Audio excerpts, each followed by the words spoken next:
Pero antes vamos a meternos en una comunicación. Está Facundo Ramos, es director de Planificación y Monitoreo del Ministerio de Gobierno, Justicia, Seguridad y Trabajo de la provincia. Pero además, y en este caso él va a hablar como licenciado en Ciencias Políticas y consultor con más de 15 años de experiencia en comunicación política. Y justamente el tema de la entrevista está relacionado con su experiencia en el campo de la comunicación política y un artículo que él escribió al respecto. Facundo Ramos, buen día, ¿cómo le va? Un placer saludarlo aquí de este lado, Walter Ayala, con mi compañero Galo Trinidad. ¿Qué tal, Walter? ¿Qué tal todo el equipo? Muchas gracias por este espacio y la verdad un placer poder comunicarse con usted y con toda su audiencia. Bueno, buen día, licenciado. El placer también es nuestro y lo llamamos porque queríamos que haga, por favor, un análisis del poder y las consecuencias del discurso de odio que se está dando hoy en una política o en tiempos modernos de la política, podríamos decirlo, ¿no? Con todo lo que hemos visto el fin de semana, con ese acto bastante fascista, al estilo nazi, por qué no decirlo de esa forma, por parte de los trolls de este presidente.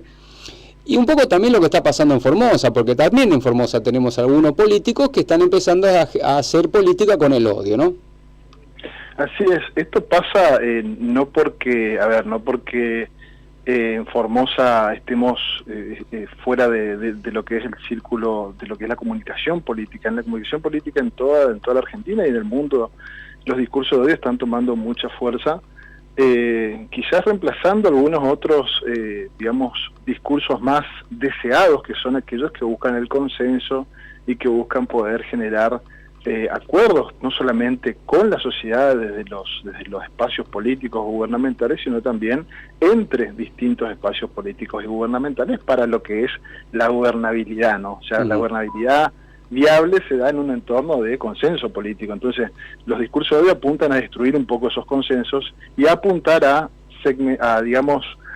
polarizar lo que es la opinión pública. Polarizar significa poner en dos posiciones, o negro o blanco, o nosotros o ellos, o amigo o enemigo. ¿Sí? Entonces, cuando vos definís un discurso desde una posición narrativa, donde vos lo primero que buscás es identificar idealmente a tu enemigo, como por ejemplo en el caso de Javier Milei, su narrativa al adversario, quien es la casta política, ¿no? Entonces, toda esa casta política, toda esa construcción alrededor de ese consenso, la casta política que viene mucho antes de él, pero que él la supo utilizar, hace que todos sus seguidores, que todo su espacio político se identifique, tome fuerza y todas sus acciones se legitimen, ¿sí?, en la lucha contra la casta política. ¿Sí? Entonces, Javier Milei identificó esa herramienta discursiva y esa herramienta, de narrativa para poder, atrás de esa, pararse y poder legitimar, poder,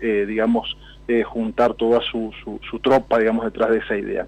Y los discursos de odio, como define Naciones Unidas, son comunicaciones, ¿no? O sea, comunicaciones que se dan por distintas vías, donde se utiliza un lenguaje que es discriminatorio, es peyorativo, ataca a los individuos, a grupos de personas, y los ataca por su etnia, por su religión, por su género, por su ideología política.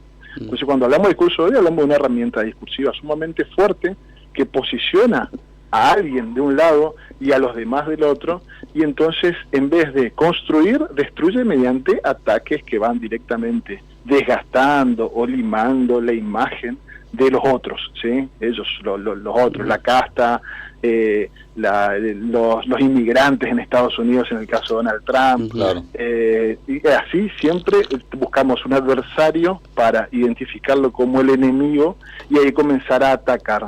Distinto del discurso que busca el consenso, que es aquel que, en vez de buscar adversarios, busca aliados para construir una gobernabilidad democrática, porque recordemos que estamos en un sistema democrático, sistema democrático que nos ayuda a tener representantes que, según nuestros deseos y nuestra expresión en las urnas, son quienes van a llevar, la gestión pública o su rol como funcionario de acuerdo a los deseos de la ciudadanía que lo votó. Eso es el sistema democrático, la representación democrática, porque no podemos estar todos gobernando, entonces elegimos representantes que van a gobernar y van a definir los destinos. Claro. Bueno, para eso necesitamos consensos, o sea, no podemos de nosotros pretender sostener un sistema democrático si seguimos en esta línea de discursos de odio que se dan no solamente en el mundo, sino en Argentina y también en Formosa, como ustedes dijeron. La naturaleza de la democracia está totalmente tergiversada por este gobierno, así que tiene otros conceptos. Ahora,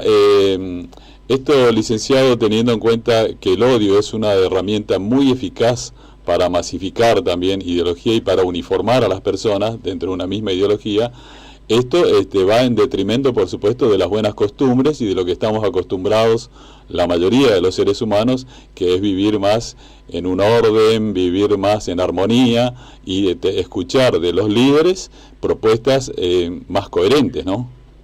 Sí, seguro, pero todo se dan en entornos que son contextuales, digamos. Pero recordemos siempre que los contextos son aquellos que, digamos, enmarcan las situaciones sociales, ¿no? Nosotros, ¿cómo entramos al gobierno de Milei? Milei es el resultado de quizás una percepción de la ciudadanía de una falla dentro de lo que era el desempeño esperado, ¿sí?, de las posiciones políticas que estaban vigentes hasta ese momento, que eran, por un lado, el peronismo, con todas sus vertientes, pero identificado en el peronismo. Por otro lado estaba el radicalismo, que también estaba con el PRO, y había unas alianzas ahí. Eran como los dos sectores mayoritarios en la Argentina que dividían un poco el espectro político, digamos, de manera grande, y que eran los que tuvieron la oportunidad de gobernar. Hasta ese momento, para la ciudadanía, no supieron responder, ¿no?, a las demandas, no supieron dar respuesta. Entonces, eso generó un contexto que, ¿qué hizo? Y que la gente comienza a pensar que la idea no iba por ahí. O sea, que la idea, ojo, esto lo podemos discutir, no sé, 3 horas, el tema de que si tuvo razón o no la gente, pero la gente votó y votó por algo, porque en su casa no estaba viendo lo que necesitaba ver, y en su vida no estaba teniendo la imagen de proyección de vida que deseaba. Entonces, bueno, yo no quiero caer en atacar a los votantes ni tampoco en justificar, sino en comprender que todos votamos desde una idea de protección de nuestros deseos, ¿no? Claro. Entonces, se dio en un contexto donde venían 2 fracasos, ¿no?, de 2 posiciones políticas mayoritarias, fracasos en la percepción de la gente, estoy hablando, porque si vamos a la consecución de derechos, todo eso, podemos hablar ahora de todo lo que se pudo conseguir en ciertos momentos de la historia argentina. Pero para la gente fueron 2 fracasos que se dieron en un instante donde apareció un tipo que dio un discurso distinto. Para nosotros, los que opinamos distinto de él, un discurso muy feo, un discurso muy reactivo, un discurso muy de odio, pero para la gente significó una representación de lo que ellos en ese momento querían votar, y lo votaron. Entonces, Milei fue resultado de un contexto, hay que entenderlo. Sí, obviamente, ¿no? Se ha dado justamente lo que se dice, es que la política no le dio, digamos, la respuesta a lo que la gente estaba necesitando en estos 2 últimos gobiernos. Ahora, hay una gran diferencia entre bronca y odio. Yo creo que por un lado, no sé si usted piensa lo mismo, la gente también ha visto un poco en Milei descargar esa bronca que muchos tenían, ¿no? Digo, porque para no empezar a decir que bronca y odio son lo mismo, ¿no? Hoy me parece, en un momento, creo yo, Milei jugó con la bronca y no tanto con el odio en un momento, pero ahora sí ya juega de lleno al 100% con el odio, ¿no? Me parece a mí. Sí, el odio, recordemos que es un sentimiento que digamos, que persiste, que persiste en ese desprecio hacia otra persona, hacia otra identidad, es como más duradero, y se puede sostener más, y es más destructivo, obviamente, porque al ser sostenible en el tiempo, quien siente ese odio y quien es objeto, los dos terminan destruidos. O sea, no hay una construcción dentro del odio.